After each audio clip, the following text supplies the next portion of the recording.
Cependant, côté des opinions personnelles, les Bobotini n'engagent que leur auteur et ne reposent en aucun cas la position de l'émission pour de sa production.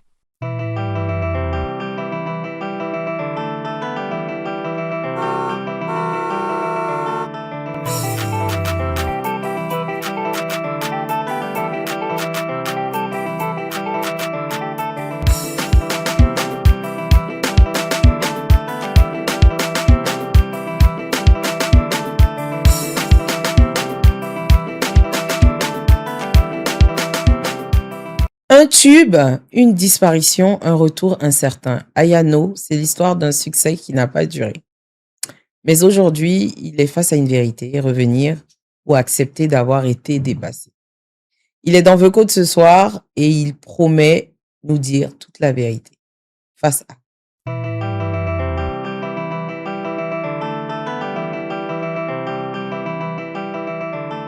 Ayano, bonsoir. Bonsoir, Ivy. On t'appelle toujours Ayano ou t'as changé de nom d'artiste? Mon nom d'artiste, c'est Ayano G. Ayano G maintenant. Voilà, G. Voilà. Par rapport à Guigui. Ouais, par rapport à Guigui et tout. D'accord. Et à l'état civil, c'est? Zambi Iri Anisegui. Tu es gourou? Ouais. Monsieur Gourou, ouais. T'es sérieux? Sérieux, ouais.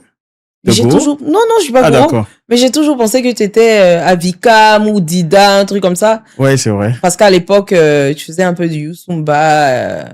C'est ça, la base musicale qui m'a accroché. C'est le Yusumba.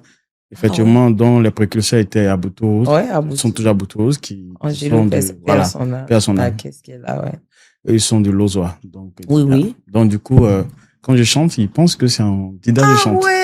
Oh, tu es gourou. C'est ça, voilà. Mais tu es un infiltré. Mais j'ai toujours pensé que tu étais mon frère Avikam. Ah bon? Je te promets. Ouais, c'est vrai, on me le dit ça souvent. Ouais, mais j'ai une déception, mais pas possible. C'est vrai, non, j'aime les gourous. Ah, merci. Mais je pensais que tu étais Avikam. Aujourd'hui, tu es encore un artiste ou juste un souvenir? Je suis toujours artiste. Je suis toujours artiste, je suis toujours dans l'art. C'est vrai que je suis un peu discret, mais je reste toujours connecté. Ouais. Tu sais, quand on fait un tube, ouais. On est lancé et qu'après, on ne sort plus de tube, c'est le public qui te manque ou c'est le succès qui te manque? Le public ou le succès? C'est une belle question. Parce que effectivement, moi, quand je fais la musique, c'est d'abord par passion. Donc, je me fais plaisir à moi-même d'abord. Et derrière, quand le public y suit, c'est tant mieux. Et c'est très beau aussi. C'est vrai que la question, elle est belle en soi parce que, effectivement, je me rends compte que le public manque. Et c'est très important quand ton public te suit. Et le succès aussi? Bon, le succès, moi, je suis pas très gourmand. Hein. Moi, le succès que j'ai eu, comme je disais, on était tout jeune, voilà, on chantait, moi, je sortais à Kenuma avec mes frères. Donc, c'était une chanson qui me plaisait, qui plaisait au groupe, qui plaisait à mes parents, aux amis. Et au fur et à mesure, ça a eu un succès interplanétaire. Ouais. Donc, je pense que côté succès, j'ai eu ce qu'il faut. Et c'est une décision de Dieu. Donc, on peut pas rester au sommet tout le temps. Et je me contente de faire le travail qu'il faut. Et le succès viendra. Si ça doit revenir, tant mieux. Inch'Allah. Si on enlève Akenouman, qu'est-ce qui reste d'Ayano?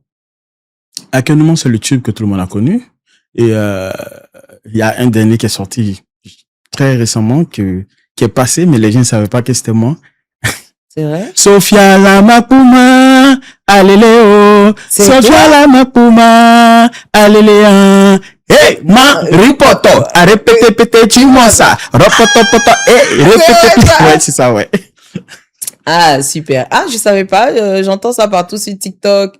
J'ai vu plein de reprises et de trends dessus, mais je savais pas que c'était toi. Oui, effectivement, Ulrich Dodian a propulsé cette musique. Et du coup, il donne la force, ouais. Je vois les gens danser et qu'ils découvrent que c'est moi. Ah, c'est toi? Ben oui, c'est moi. Ah, super. Tu vois? Donc, ce qui veut dire que, à la base, Ayano, c'est pas qu'un groupe. Il y avait la passion aussi, parce qu'à l'époque, c'est vrai que les groupes naissaient ça et là. Il y a beaucoup de groupes qui se sont éteints après, mais à la base, toi, c'est ta passion, la musique. La musique, c'est ma passion. J'ai commencé par conter les légendes, par la danse. Et après, la musique est arrivée lors de conter les danses. Donc, à la base, t'es danseur. Danseur à la base. Et puis, la chanson, j'ai découvert les talents des chanteurs lors des contes qu'on faisait avec la troupe.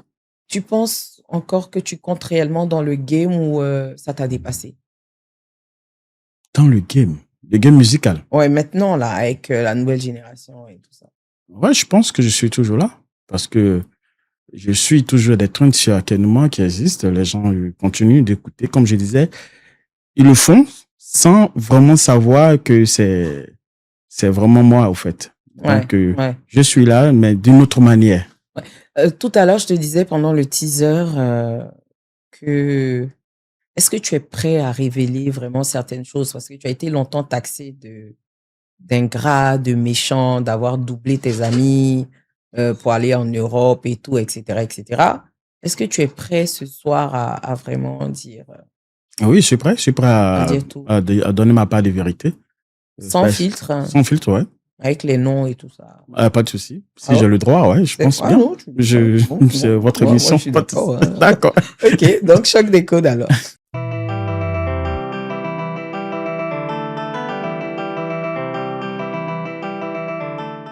Après le hit Akenuma, qu'est-ce qui se passe? On t'entend plus, on vous voit plus. Qu'est-ce qui s'est réellement passé après le hit? Après le hit, le groupe Ayano a fait sortir le collectif Yusumba avec Abutos, tout ça, et on a fait sortir aussi. C'était quoi déjà? On veut s'amuser, arrêtez voir fusil là. On veut s'amuser, arrêtez voir fusil là. Toi, ta partie, c'était quoi? Ma partie, c'était, il y a des Maliens, des Guinéens, nos frères, moi aussi. On n'est pas xénophobe, on est trop gentils, et nadifé, C'est trop bien. Tu vois, nous, Merci. notre époque-là, aujourd'hui, les gens peuvent continuer de danser C'est ça. sur les morceaux de nous, notre époque. C'est ça. Mais eux, leur époque-là, je sais pas si on pourra danser dessus dans quelques années. Ça va vite, hein. C'est vrai, Ça hein? va vite, hein. Tu m'étonnes. Ouais, Et donc, ouais, il y a eu, et puis il y a eu aussi Alliance, quand c'était pendant la crise. Bableo, ayo, ayo, kagurode, j'ai dit le koyagala, ce sont nos fistons. Ah ouais, N'est-ce c'est pas vrai. comme ça qu'auparavant? C'est vrai, Ça, mais, ouais, donc il y a eu plusieurs hits. Il y a eu plusieurs C'est vrai, hits, c'est mais vrai, c'est vrai. Akenuma était tellement puissant que C'est vrai, ça jusqu'au étouffait jour, les ça autres, ouais. étouffe à chaque fois les sorties qu'il y Ouais. avait. Il fallait faire avec, il fallait jouer avec la communication et c'était pas facile. Mhm. Donc, Et on va être honnête, hein, Mm. c'est un accident de carrière ou un manque de niveau? manque de niveau pour revenir sur, à la hauteur, Ouais. à la hauteur du succès Ouais, d'Akenuma. ouais. Non, je pense que l'inspiration, elle est là.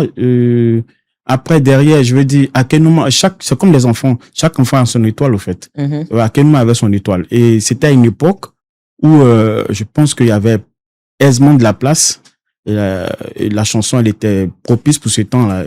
Mais à cette époque-là, est-ce que vous étiez prêt pour ce succès-là? Ou vous avez été dépassé carrément par ce buzz-là? Je le dis souvent, nous, derrière, on s'est préparé pour sortir cette chanson. Donc, le succès, on s'y attend plus ou moins.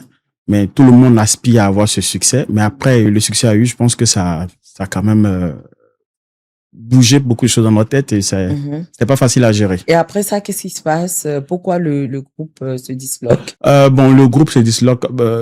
Comme tout groupe, il y a eu des problèmes. Mais nous, en l'occurrence, il y avait un vrai souci au niveau. Il y a eu un voyage. Il y a eu des voyages, il y a eu des invitations à chaque fois. Bon, les gens, ils pensaient que je chantais seul. Et à chaque fois, fallait, même au cours des émissions, radio, je vois beaucoup que les animateurs s'adressaient beaucoup à moi. Et je rappelais à chaque fois que c'était un groupe. C'est vrai que ça peut frustrer par moments. J'essaie quand même de dire aux gens que c'est un groupe. Ah oui, c'est un groupe. Il y a Manes, Jambil. Et voilà. Et après, il y a eu des voyages. On a eu à faire des voyages en Guinée, Ghana, tout ça. Et après, il y a le voyage au niveau de l'Europe qui s'annonce. Et on me contacte. Bon, on n'est plus un autre manager, mais les gens arrivent à avoir mon contact. L'ancien manager n'était plus avec lui. Et le promoteur me contacte, Monsieur Touvoli. Il me dit, il veut voir Ayano. Et Armand Créole, qui le connaît, me met en contact avec le promoteur, on va le croiser. Il explique qu'il a besoin de Ayano. Mhm. Et mais quand il parle dans son déroulé, c'est la même chose. Il pense que c'est mon seul, Ayano. Je lui dis non, Ayano, c'est un groupe. Et là, changement de programme. Il est obligé d'appeler ses collaborateurs en Espagne parce que je lui demande de le faire. Il fallait qu'il mette le nom des deux autres gars. Plus le manager qui était là, un autre manager qui était avec nous. Mhm. Donc, du coup, il prépare 4 visas. Bon. Il me dit, honnêtement, nous, on pensait que tu étais seul. Je lui dis, effectivement, j'ai déjà eu ce genre de problème, mais là, il faut qu'on parte à 4.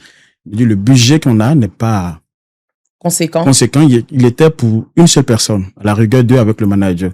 Mais vu qu'il y a 3 personnes, il y a 3 personnes qui se rajoutent. Donc, nous, là, ça coince. On fait quoi? On annule, bon, j'essaie de trouver quand même des arrangements avec lui, le manager, et puis on tombe d'accord sur le fait que tu sors les visas et nous, on prend une partie des biens à notre charge. Ouais. Donc, on finit le rendez-vous avec le promoteur, on tombe d'accord. Moi, je vais voir mon frère Manès pour lui expliquer, bon, on a un contrat, mais voilà ça, voilà ça. Voilà. À la base, Manès, c'est ton propre frère. C'est mon frère, Manès, mon grand frère. Ton propre frère. Mon frère père, mon père, le même père et tout ça. Ok. Et je lui explique qu'il faille que on s'y prépare, il y a un voyage qui arrive, on va faire 3 mois en Espagne. Et bon, voilà comment est-ce que ça a été négocié, tout ça.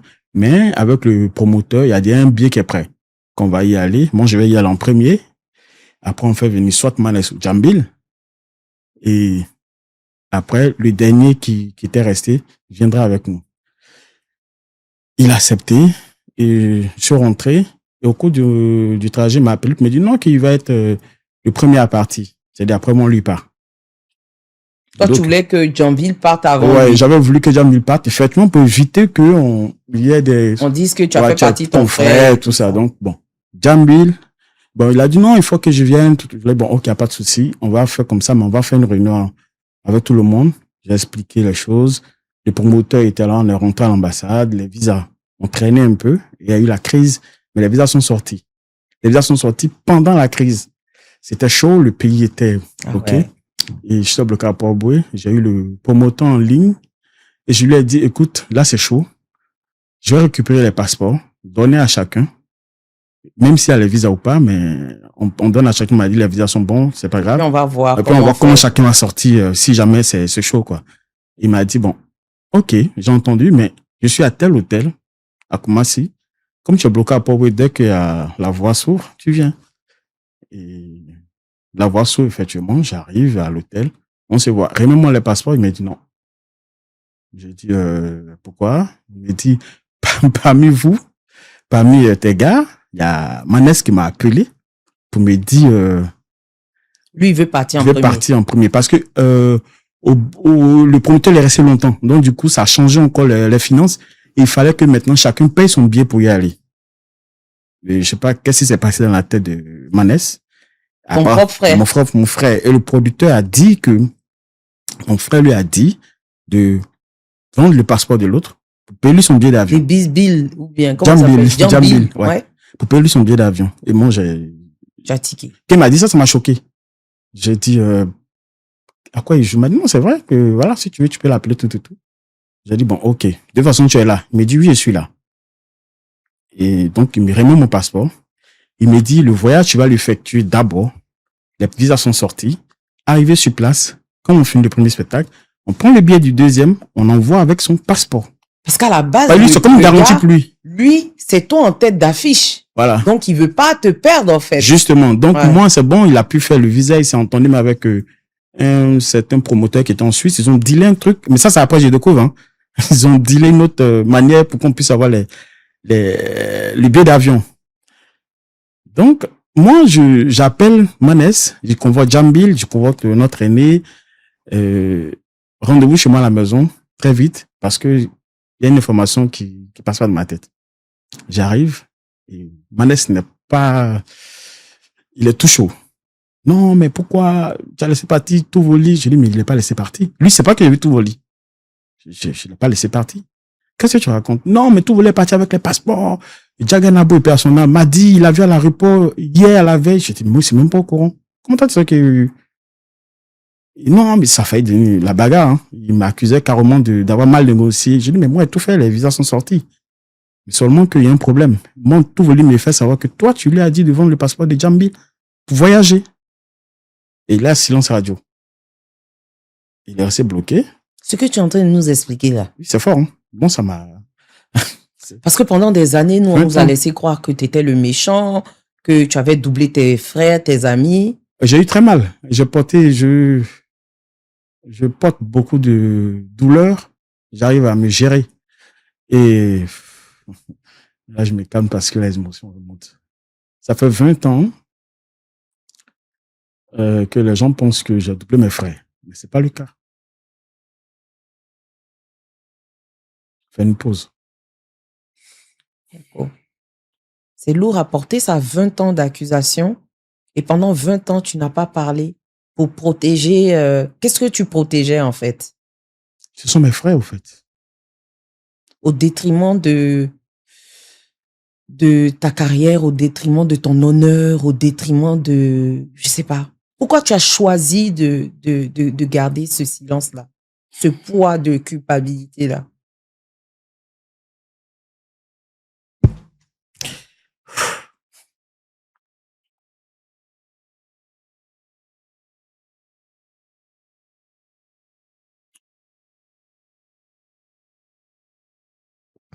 Non, ne pleure pas. Sois fort. Sois fort. Sois fort. Sois fort. Je comprends que c'est difficile, mais sois fort. Si tu as pu tenir 20 ans,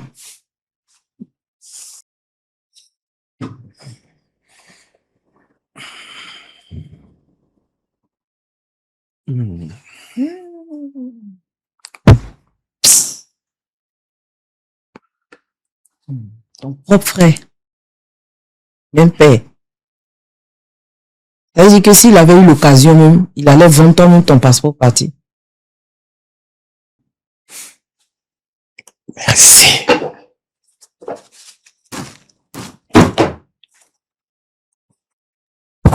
Pour dire vrai, je ne savais pas que j'allais pleurer. Ouais, j'imagine. On sait jamais qu'on va pleurer. C'est remonté, au fait, parce Ouais. que non, je l'ai fait par amour. Je me suis dit, écoute, tu t'es battu pour que tout le monde soit... Moi, j'aime l'équité. À tel point que on m'octroyait beaucoup de faveurs par rapport aux autres. Et je me battais pour que... Tout le monde ait sa part. Même avec le manager, quand on a un cachet, divisé par 4. Quand même, les gens ont une manière de se comporter vis-à-vis d'eux. J'aime pas ça, au fait. Et c'est dans ça, au fait, dans la protection, je me suis dit, ça s'est mal passé, il a déconné. Jamil s'est confié à moi. Lui, il est orphelin de père et de mère, il voulait vraiment voyager. Et quand ça s'est passé comme ça, moi, je savais ce qui s'est passé dans sa tête. Et il était à la réunion. On a demandé à Manès. J'ai demandé à Manès, mais tu es en train de faire palabre avec moi, tu es fâché. Mais tu sais ce que tu as fait? Tu as dit à Touvoli. Touvoli m'a dit, tu lui as dit de vendre le passeport de l'autre pour que tu puisses voyager. C'est une question de timing, au fait. Tout le monde est parti. Pourquoi tu... Il dit, mais il a sorti. C'est une vérité parce que notre aîné était là. J'avais ma première fille qui venait de naître. Ma mère était là aussi. Elle était venue laver le bébé. Et il a dit, ça m'a choqué qu'il a dit ça. Il a dit, quand j'ai dit ça à Touvoli, il m'a dit de laisser tomber, qu'il n'y a pas de problème, tout le monde va voyager, c'est pas une bonne idée. J'ai dit, mais moi, c'est Touvoli qui m'informe, tu n'as pas à lui dire ça, quoi. Parce que Touvoli ne pouvait pas me doubler. C'est le nom d'eux, il ne peut pas me doubler. Il avait eu des problèmes à Abidjan, et c'est moi qui gérais Touvoli. C'est dit, il mangeait, il était blanchi, logé, parce que c'était chaud. Mais je le faisais parce qu'il y avait un petit restaurant dans le temps. Donc, il y avait une confiance. Et Manès m'avait dit, passe-moi le numéro de Touvoli. Je vais lui dire merci pour ce qu'il fait. Et c'est dans merci. Il y a eu un esprit malin qui a... Et moi, pour moi, j'essaie toujours de trouver des excuses pour ce genre de comportement. Ben, et pour Manès, Touvoli était parti. J'ai dit non, j'ai vu Touvoli ce matin à l'hôtel. Il m'a dit, ah, non, il n'est pas parti. Il dit, c'est bizarre, il ne peut pas partir. Il m'a dit, donc comment tu as fait? Il t'a remis ton passeport? J'ai dit, oui, il m'a remis mon passeport, le visa est dedans. Mais pour vous, il dit, il garde parce que il n'a pas confiance. Et il a raison. Il est garant vis-à-vis de l'ambassade. Si il savait qu'il y a ce genre de problème, c'est pas bon pour lui son business. Et puis de toute façon, moi quand je suis parti, je vais vous faire venir. Et puis c'est là préparé, les visas sont déjà sortis. Mais il ne savait pas que derrière, Touvoli avait doublé et Manès et Jambil et moi parce que effectivement le passeport, apparemment il avait fait partie d'autres personnes sur le passeport. Il était bloqué à l'aéroport la veille. Ah, donc c'était la vérité, en fait. La C'était- veille, il était parti, Il était mais il parti. n'avait pas pu bouger. Tout bouger. Et moi, si tu veux, si moi je l'avais eu, par exemple, un jour après, peut-être elle allait m'appeler d'Espagne pour dire que je suis parti, mais va prendre ton passeport dans tel coin. Si. Et tout était tellement... Donc, Manès, il est étonné. Comment tu sais qu'il est parti? J'ai dit non, il n'est pas parti, je l'ai vu. Il comprenait plus rien. Donc, on sort, je lui montre mon passeport. Il m'a dit, par exemple, ton billet d'avion, tu vas le récupérer à Makori. Et là encore, regarde ce qui se passe. Je peux me faire lyncher, hein. Parce que le billet d'avion était dans une famille à Makori qui, elle, avait dealé avec Touvoli, c'est carabiné, pour que il puisse faire partie son oncle. Mais avec le passeport de 1 dans 2. Mais moi, je sais pas. J'arrive, ils avaient fait carême. J'arrive, ils me reçoivent. Bon, ils voient Ayano, cheveux jaunes. Tout le monde sort. Ils me font asseoir. Il y a la bouillie. On me dit, tu veux? Je dis non. Tout le monde s'assoit, me regarde, me dit, mais lui, tu es là pourquoi? Je dis, tout voler, vous le connaissez? Mon Dieu, oui, on le connaît. Il y a un qui me regarde, mais méchamment, quoi.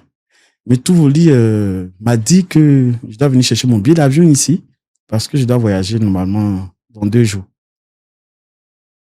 Je dis non, il ne peut pas te dire ça. J'ai dit comment ça? Il dit, tout voler a doublé notre oncle. Il devait voyager avec ton oncle, il l'a doublé. J'ai dit, mais non, moi, je suis pour rien, donc on fait quoi?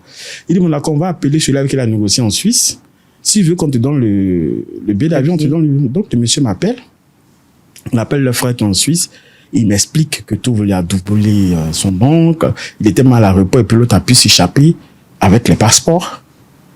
Et du coup, l'oncle est resté à l'aéroport, ils l'ont même enfermé. Bon, moi, c'était jeune, je comprenais rien dans tout ça, mais vers la fin, on s'est entendu, je lui ai dit, mais on fait quoi? Il dit, mais il faut qu'on paye le billet. Il dit, moi, il n'y a pas de problème, moi, je vais pour travailler normalement. Normalement, qu'on chante, il y a de l'argent. C'est soit arriver là-bas, on va te payer le billet, ou on essaie d'organiser un spectacle en Suisse, il s'appelait Alpha. Tu me fais venir vers la Suisse, et puis je fais 2 spectacles, et puis ça peut être un billet. Il m'a dit, ok, on fait ça. Ils m'ont donné le billet d'avion, j'ai pris le passeport, et j'ai effectué le voyage. Arrivé sur place, tout volontairement, c'était la bagarre. Mais si c'est lui qui parle espagnol, le seul, il a tout le contrat, tout. Et bon, il a calmé le jeu. J'ai vu le passeport de Manès, mais je n'ai pas vu le passeport de Jambil. J'ai pu ramener le passeport de Manès sur place, à Abidjan. Je suis allé faire le spectacle, j'ai ramené le passeport de Manès. Son billet d'avion aussi est venu. Il a tenté le voyage, c'est pas passé. Je pense qu'il s'est fait bloquer à l'aéroport.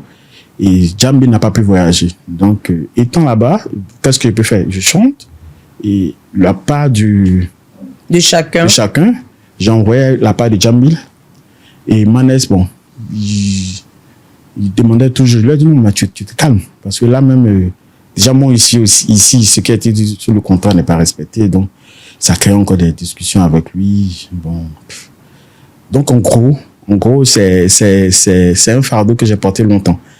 Et je pense qu'il faille que je parle de ça parce que je me suis retrouvé dans des endroits où des gens me regardaient bizarrement, quoi. C'est comme si c'est toi qui as laissé te faire. Non, être le méchant même encore, c'est pas ce qui me dérange. Mais on m'accuse de quelque chose qui n'est pas vrai. Et ce qui me révolte aujourd'hui, c'est que Jam, il est vivant. Il était à la réunion, il a vu ce qui s'est passé. Manès aussi sait. Moi, j'étais en voyage, comme Jam avait des projets qu'il voulait faire.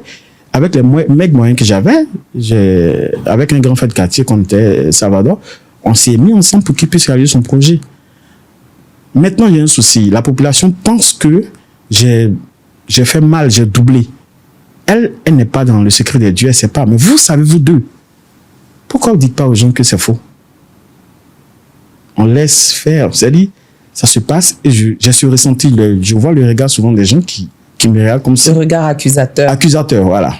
Et ça, bon, j'arrive pas à supporter. Donc, je profite de ton émission pour vraiment donner cette vérité-là aux gens. C'est pas ce qu'ils vont en faire, mais je pense que Ayano, c'est un groupe que les gens ont aimé. Beaucoup de personnes ont aimé et ça a dû déranger. Du coup, quand tu pars en Europe, c'est là que tu restes là-bas ou tu reviens après? Je reviens. Parce que quand j'ai fini le spectacle... La tournée. Moi, j'étais en Espagne quand le ministre Zapatero partageait les papiers à tous les habitants, les immigrés. Tu vas, tu te présentes pour te donner les papiers. Mais j'ai pas voulu prendre. C'était pas ça dans mon programme.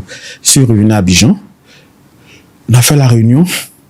Notre père, son âme, a fait une réunion. On essaie de régler le problème. On a expliqué, en long, en large, le même problème. Il a dit de laisser tomber, qu'on se calme. Jambi, lui, il avait tellement mal, il a dit, va arrêter la musique.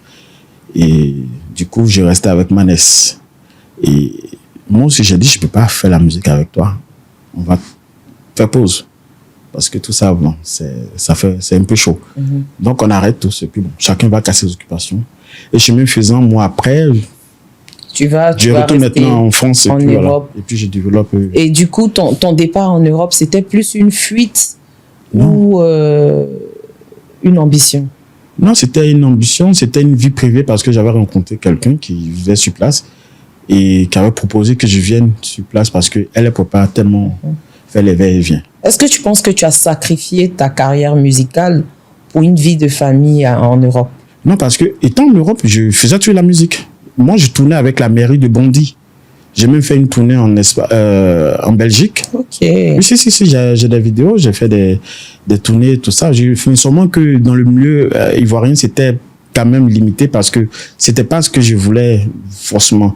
J'aspirais à faire d'autres choses. Donc, j'ai même fait un feat avec l'artiste, lui qui a chanté Chocolat. Ah oui. Il était dans ma ville, il était jeune, et puis il m'a approché, on a fait un feat ensemble.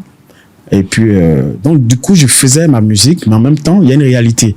C'est-à-dire, faut comprendre que quand la musique marche pas, il faut avoir le pied sur caillou. C'est ça. Donc, je me suis formé, et puis, je travaillais, j'ai ouvert mes entreprises, et puis derrière, la musique, comme maintenant, c'est ce que je fais. Tu penses que si tu étais resté ici, est-ce que tu serais un très grand artiste? C'est quoi un très grand artiste? Au niveau d'Alpha Blondy, par exemple? Si j'étais resté au pays, je ne saurais le dire. Parce que je vais dire, pour moi, un grand artiste, c'est quelqu'un qui se prend en charge sur tout le front. C'est pas qu'on te voit et puis derrière, t'as pas de sous. Donc, c'est un peu tout ça.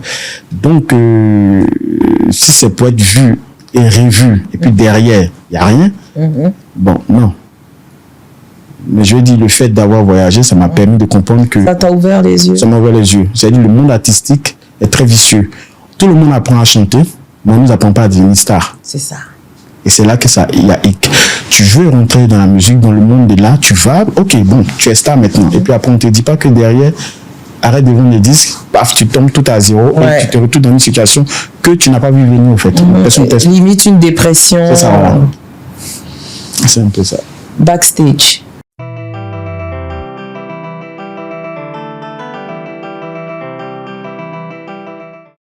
Dans Backstage, on va parler un peu de ce que tu as vécu aussi là-bas. Dans ta carrière en Europe, quels sont les moments les plus durs que tu as eu à traverser? Le moment le plus dur, c'est...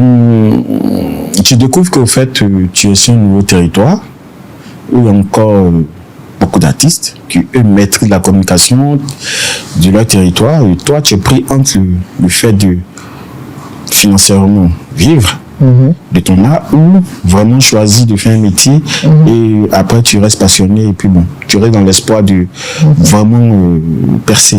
Et c'est très difficile de concilier les deux, au fait, d'élever les deux, voilà. Et je me rappelle que j'ai eu des moments où il fallait vraiment faire un choix au niveau de la musique où vraiment ça donnait à ses affaires pour pouvoir s'occuper de sa famille. Donc, la difficulté, elle était là. La difficulté. Est-ce que tu as douté de toi au point de vouloir tout arrêter et revenir en Afrique? Non. Je savais que la seule chose que ça avait bien faire, c'était la musique, la danse, tout ça. Ça, c'était quelque chose qui est inné à moi. Je me suis formé à ça. Mais la seule chose que j'avais pas, peut-être pour pouvoir faire exploser tout ça, c'est le temps, vraiment. Oui, vu que tu commençais à travailler. À et travailler, tout ça. voilà. Tu es sur un nouveau territoire, comme je l'ai dit. Faut comprendre la vie de là-bas avant de rentrer dans tous les ficelles de l'art. Et... Tu as eu des moments de galère, tu as été fauché à des moments. Le monde de galère. Bon, même là, tu vois le monde de galère. Ça frappe tout le temps. Non, mais c'est vrai qu'il y a eu des moments d'égards fauchés financièrement. Non. Là-bas, Il y a toujours, par la grâce de le minimum, Dieu. Dieu est toujours là, quoi. C'est-à-dire, c'est chaud, mais il va pas te mettre la honte, Tu voilà. es un homme et tout. Bah, Tu es un Ivoirien. C'est ça. C'est ça. Ouais. Ça t'est arrivé de pleurer à des moments quand tu étais là-bas à l'Hexagone, des moments d'introspection où tu te sentais seul, où tu repensais par exemple à ce qui s'était passé à ton frère Djambil. Non, franchement, je suis jamais revenu à fond sur ce sujet-là. C'est grâce à toi peut-être que je rentre vraiment dans le fond du sujet où je décide vraiment de lâcher prise. J'essaie de rester toujours de manière superficielle. Voilà, je me dis, bon, ok, l'autre, il a dit ça, mais voilà, comment est-ce qu'on peut arranger les choses? Toujours dans vouloir arranger les choses. Mais après, quand j'ouvre les yeux, là, c'est ici que je découvre qu'il y a cette histoire que tu as doublé les gens, hein. Quand on se voit, je sais pas, hein. Quand on se voit, tout le monde est tranquille, mais je vous découvre ça avec les regards. On a des amis en commun qui me disaient me posaient des questions. Et quand j'explique, même des amis qui avaient entendu des choses qu'ils ne voulaient forcément pas dire pour casser l'amitié qu'il y avait. Mais quand je finis de leur expliquer, ils restent choqués. Il y a d'autres qui me disent, n'en parle jamais. Il y a certaines personnes qui me disent, mais n'en parle pas parce que voilà. Mais je me dis, c'est une vérité ça fait mal. Mais... Est-ce que tu t'en veux d'avoir pas pu, je dirais pas aider, mais d'avoir pas pu réaliser le rêve de Djambil par ce que ton frère a eu à faire? Est-ce que j'ai pas pu? Je me dis, c'était pas à moi de réaliser son rêve. C'est-à-dire, le destin m'a mis sur une route où je l'ai croisé et par une opportunité commune, on pouvait réaliser son rêve. Je pense que j'ai fait tout ce qu'il fallait. C'est-à-dire, à 2 reprises, Molokai de Yule International m'avait une fois approché pour venir en Europe. La même chose, la même situation. J'ai refusé. Avec le producteur, on a refusé, il fallait forcément 3 personnes ou 4 personnes. Et là, tout était ficelé. C'est-à-dire, il n'y avait pas de raison. L'ambassadeur me sortait avec nous. C'était clair qu'on allait partir. Et pourquoi c'est arrivé? Je n'ai jamais eu de réponse. J'ai pas envie de forcément juger l'autre, mais m'en vouloir, non. Je pense que j'ai fait ce qu'il peut. Et puis, je continue de faire ce que je peux. Quand je partage, quand je peux, j'envoie ce que je peux envoyer. Vous êtes tout le temps en contact? Oui. Quand je suis venu, on s'est vu. Quand je suis rentré là, on s'est vu. J'ai fait une convoquée, nous, on s'est vu, on a parlé. Mon s'est même excusé, il a demandé pardon. Non, je lui ai dit non, aujourd'hui, si on est dans une société, tu sais, mais il a demandé pardon, oui, je demande pardon, tout ça. Je lui ai dit non, que c'est des choses, ça reste dans l'air comme ça, faut vraiment en parler. Vous ne voulez pas reformer le groupe? Il y a eu ce sujet-là. Il y a eu ce sujet où moi, j'ai carrément dit, mais vous, les Ivoiriens ne sont pas bêtes. Il y a un journal dans lequel vous avez parlé, vous avez dit, Ayano, Guigui a fait ci, Guigui a fait ça, même Djambil. C'est eux, le Zoulou qui m'a montré le journal. Je sais pas, bon, qu'est-ce qui s'est passé? Père son âme. Père son âme, voilà. Il m'a montré le journal à Paris. Ah, voilà ce que les gens disent sur toi. C'est là que Guillaume m'a dit, mais vas-y, donne ton droit de réponse. Avant qu'on fasse la réunion avec le père. Avec mon père qui a décédé, Père son âme. Mais, je vais dire, après, ils m'ont demandé, est-ce qu'on refait le groupe? Je dis, mais les Ivoiriens vont jamais accepter. Ils vont chercher à savoir d'abord pourquoi vous êtes séparés. Ça, il faut qu'on leur explique. Il faut qu'il y ait un mea culpa de chacun pour vraiment dire aux gens ce qui s'est passé. Et après, maintenant, s'il y a un groupe, on pourra nous pardonner. Mais là, quelqu'un que vous avez dit, il a fait des choses. Et derrière, vous commencez à chanter lui encore. Ils vont pas comprendre. Donc, j'ai bloqué ça, quoi. Mais j'ai proposé qu'on fasse même une émission sur une chaîne de télé où chacun va parler. Non. Ils ont refusé. On a fait l'émission où le journaliste a dit, on va appeler les autres. Je dis, mais appelez-les. Ils ont appelé, ils ont refusé de venir. Ouais. Je me rends compte que c'est un fardeau, en fait. Là, tu te sens... Oui, je suis vidé, là. Tu te sens léger? Bien, ça va? Boîte à secrets.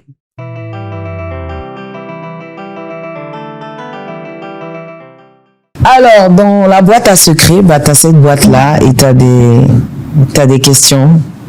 auxquelles tu vas pouvoir répondre. D'accord. Donc, je vais t'aider. Alors, tu vas tirer.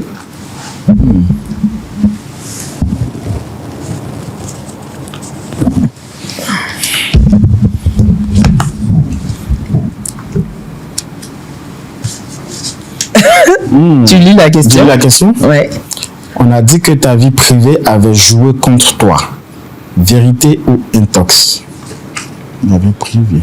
Contre moi. C'est vrai, tu sais, à un moment donné, je ne sais pas si c'était dans la vague de ce qui s'était passé avec tes frères, mais on avait cru entendre que tu avais été homosexuel et tout. Ah, d'accord.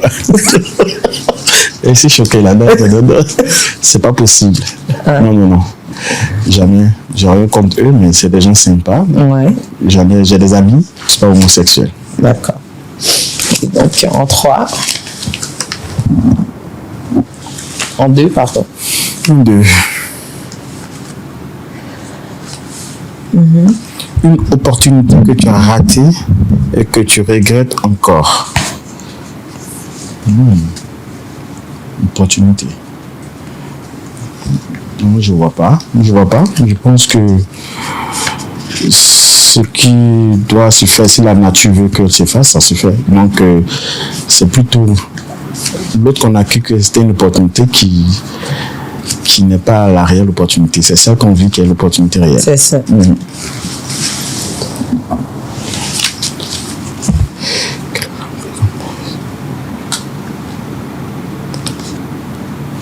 Quelle est la plus grande trahison que tu as vécue dans ta carrière? Mais je pense que cette question nous ramène à ce que je viens d'expliquer. Ouais. Pas moi directement, mais le groupe. Et par rapport à cette histoire-là, je pense que ça a aussi joué sur la carrière. Parce que, comme on le disait tout à l'heure, des gens qui vous aiment à 3, ils vous voient à 2, ils vous voient seul, ils te voient seul, ils ne comprennent pas au fait. Et avec les informations fausses ou des prérequis que chacun met dans sa tête, s'il n'y a pas d'explication, on ne peut pas avancer. Donc,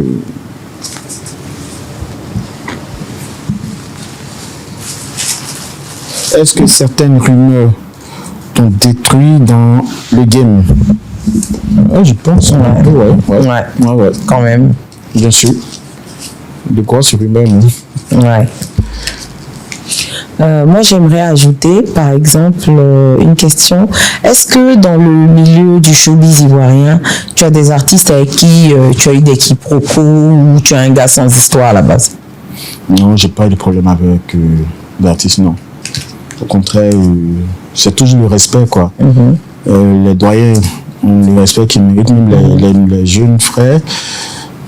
Non, quoique quiproquo, non.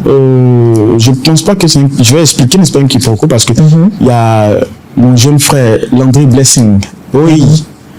Je vois pas. Oui, c'est un chanteur avec qui j'ai fait le feat sur Te voilà marié, mon dernier son qui passe actuellement. Et on a fait le featuring et sur la jaquette, lors de la conception de la jaquette, on n'a pas mis feat, oui. Voilà, juste ça. Il m'a appelé, il me l'a dit. Et je lui ai dit, effectivement, c'est une erreur. Sinon, le feat, c'est bien avec Landry Blessing. Ok. On ne peut pas répondre les jaquettes. Qu'est-ce qu'il chante, Landry Blessing? Landry, il fait l'émission avec, je ne sais pas si je peux en parler, avec Willy Dombo. Le mec qui chante les midis, chaque fois, qui donne les nouvelles les midis en chantant. Je vois pas. Oui. Tu vois pas? Non, je vois pas. Peut-être que si je vois, je peux savoir. Peut-être c'est le nom que je connais pas. Ouais, c'est le nom que je connais pas. Très sympa, bon chanteur. Ouais. Aujourd'hui, avec le rap ivoire qui prend une ascension, est-ce que tu penses que cette génération-là est meilleure que la vôtre? Avec le coupé décalé aussi, hein, la team Peya, tout ça, etc., etc. Est-ce que tu penses que cette nouvelle génération-là est plus, je dirais pas plus forte, mais plus présente que la vôtre? Elle est plus présente parce que c'est voulu. C'est le travail que nous avons abattu en amont, qu'elle récupère aujourd'hui. Rap ivoire, coupé décalé, tout ça, c'est la suite de tout ce qui a été comme musique auparavant. Et aujourd'hui, avec les nouvelles technologies, c'est pas les mêmes outils de promotion que nous avions. Et là, ça représente bien, c'est-à-dire l'évolution médiatique favorise tout ça. Donc, c'est vrai qu'elle est en avant, elle est mieux vue, elle est présente. Et c'est de toute joie que j'en parle parce que c'est le succès de tout le monde. Quand vous vous croisez, il y a le respect ou il vous ignore? Bien sûr, j'ai eu l'occasion de croiser Zaba le requin et Samo à Paris et même à Abidjan ici. Il y a du respect. Ils m'ont toujours dit, toi, on a vécu sur ton son. Ah, super. Ça fait toujours plaisir à chaque fois que ouais, soyons honnêtes. Hein. Est-ce que tu penses qu'aujourd'hui, votre génération peut rivaliser avec eux? Sur quel plan? Musicalement? Ouais. Là, c'est un autre débat. Parce que les goûts et les couleurs, c'est vrai. Parce que nous on est restés quand même. C'est ce qu'on aimait. Ouais. C'est ce qu'on aime. On est resté. C'est ce qu'ils aiment. Ouais. C'est vrai qu'on aime aussi leur musique, mais ouais, c'est vrai. Franchement, c'est difficile. J'ai dit, si on veut faire la musique classique avec tout, c'est clair que c'est pas ça. Ouais. Bon, on a des mots aujourd'hui, c'est pas faire des musiques classiques. C'est quand c'est pas bon la que c'est bon. Tu vois ce que je veux dire? Et puis, quand tu penses même que c'est pas bon, tu ouvres bien l'oreille. C'est peut-être pas bon parce que tu n'as pas l'habitude de ça, mais il y a un fond musical, il y a toujours du bon dedans. Il y a toujours du bon dedans. Et ils font des choses révolutionnaires au fait. Ouais. Ce serait bien, tu penses, de faire des feats? Oui, j'ai commencé. J'ai fait un son avec Taf la référence. On a repris le Harry Potter. Ah ouais? Ah oui, on a repris Harry Potter avec le Mapuka dedans. Moi, j'ai écouté avec Jojo le Barbu. Déjà, Jojo le Barbu, c'est quelqu'un que j'aime beaucoup. J'aime beaucoup son rap. Parce que je trouve très structuré. Et il est très bon en écriture aussi. Il est très fort en rap. Et c'est pas que du rap. Hein. Ah ouais. Il chante vraiment.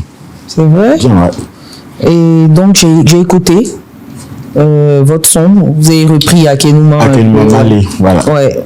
Moi, j'ai aimé. Merci.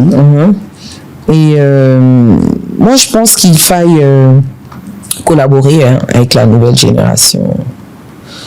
Et aujourd'hui, ton comeback, tu reviens là en Côte d'Ivoire avec de nouvelles sonorités. Tu as fait sortir un dernier récemment.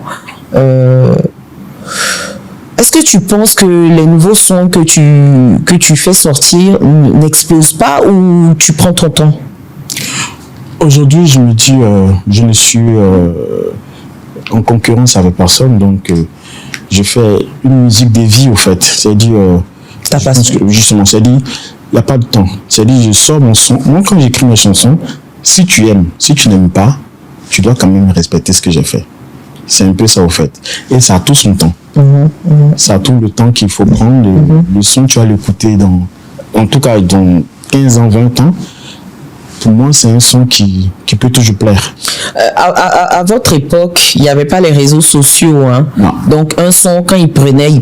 Ah oui. Mais aujourd'hui, il en faut beaucoup avec la communication. Est-ce que vous vous mettez au diapason du digital? Oui.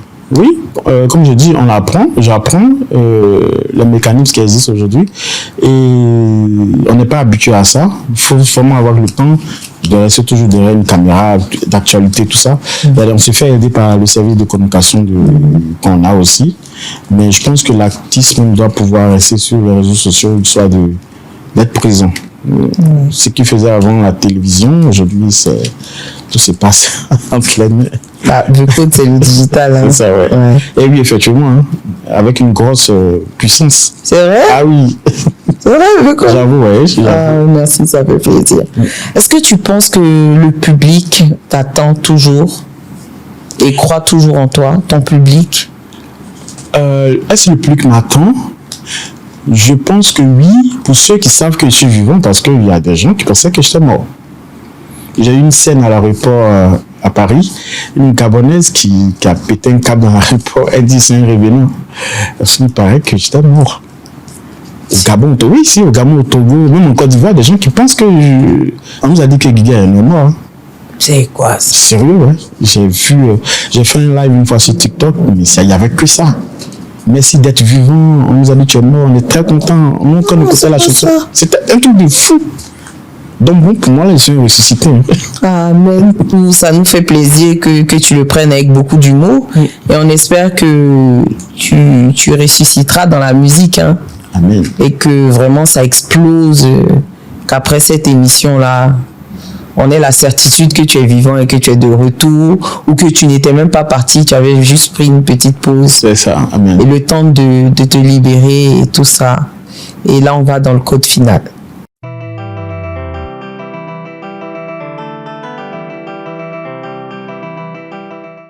Alors, Ayano G, Oui. merci d'être venu dans le code. Nous, on aimerait avoir ton code final, ton dernier mot. Ben, merci à vous de m'avoir accueilli et merci pour ce que vous faites pour la culture ivoirienne. Mondiale bientôt, je pense. Hein. Amen. Amen. Et franchement, je suis très content d'être là. Ça me donne une bonne lucane de pouvoir échanger avec les fans et pouvoir vraiment être présent encore. Et éclairci. Éclairci, c'est ça. Donc voilà, c'était mon mot de fin. Et longue vie à Avec Code. Ah, merci beaucoup. Le succès est passé, le retour est en cours, mais dans ce game, personne n'attend personne. Ayano peut-il revenir? Moi, j'y crois. Et j'espère que vous aussi. C'était The Code. À vendredi prochain.